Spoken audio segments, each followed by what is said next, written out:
ہوا.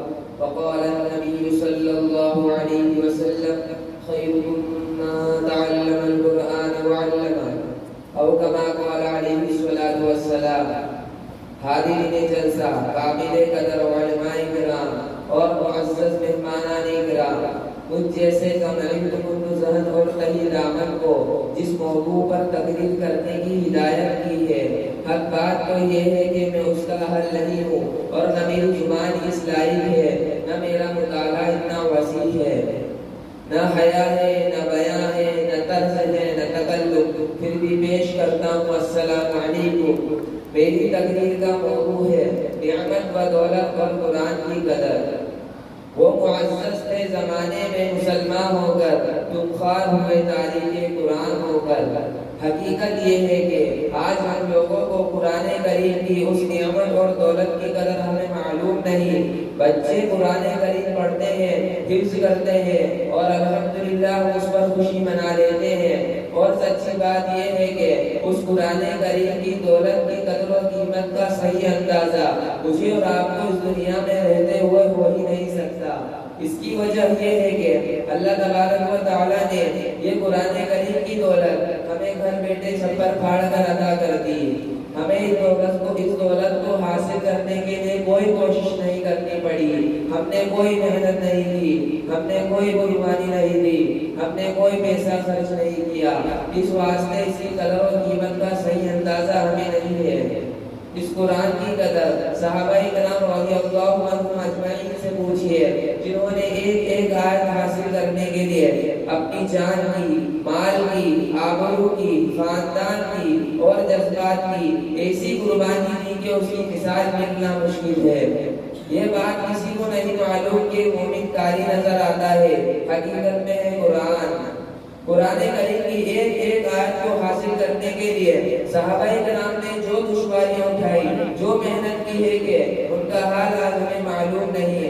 مدرسہ یہ قرآن ہمارے سامنے ایک نہایت کتاب کی شکل میں موجود ہے.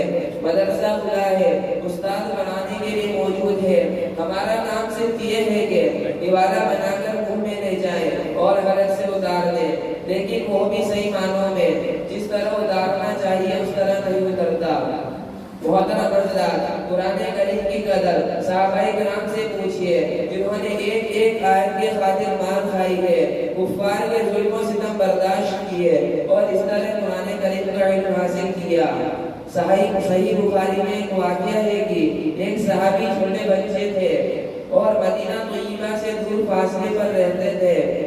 مدینہ طیبہ آنا جانا ممکن نہ تھا، مسلمان ہو چکے تھے، لیکن نبی اکرم صلی اللہ علیہ وسلم کی خدمت میں مدینہ طیبہ جا کر علم حاصل کرنا ان کو اپنی ذاتی مجبوری کی وجہ سے مشکل تھا.